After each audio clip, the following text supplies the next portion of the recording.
Здравейте! Днес ще говорим за пазара на недвижими имоти в Пловдив към 2024 и по-специално южната част, като кварталите Кичук, Париж и Южен. Както и две специални оферти, които ще обсъдим, от които ще ви се завие свят. Тук имаме в двата квартала има микс между старо и ново строителство, като старото е с една идея по-евтино. Квадратурите на новото много често са маломерни, а пък старото панелно си има други проблеми, като неподдържани общи части, някой път съседите, повечето ремонти, които трябва да направите и трудно преустройство, в смисъл не може да се бутат стени в панелните. Двете най-търсени места от купувачите са около булевард Никола Вапцаров, ето тук ще покажа, и Събота пазар.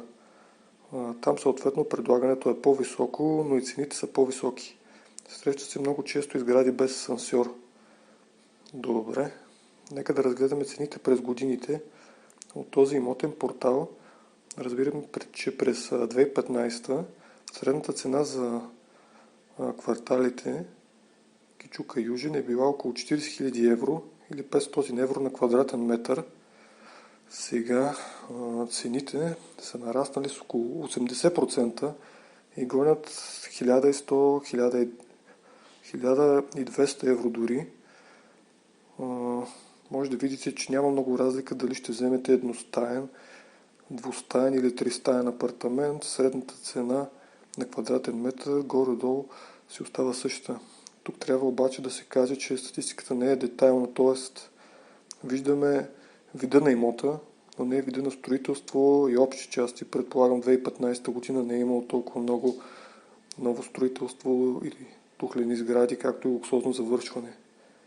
Тъй като Кичук, Париж и Южен са почти заедно, те образуват най-големия квартал в Пловдив с най-много население.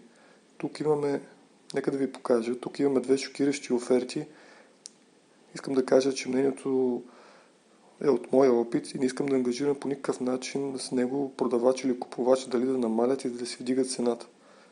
Значи едното е партер в тухлена сграда за 1600 евро.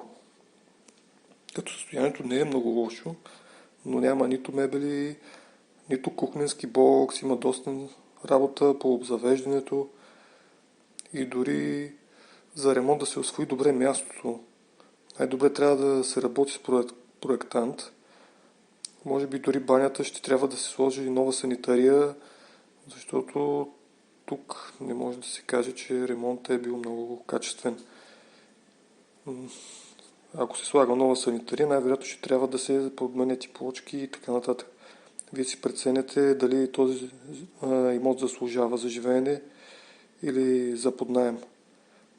Другия шокиращ, който попаднах имот, също е много ретро, така интересен панелен апартамент.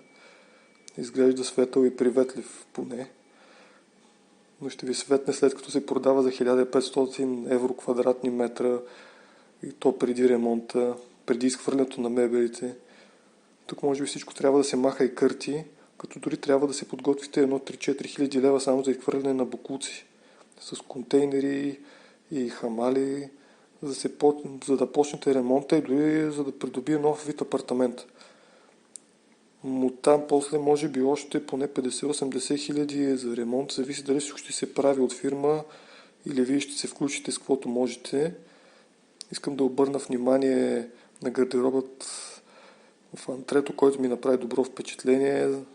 Лично за мен тези гардероби вършат прекрасна работа, трябва само да ги реставрирате и подмените пантите. Спокойно върши по-добра работа от масовото педече, което се слага в новите апартаменти и се продава от мебелните фирми. И това е от мен. Благодаря ви.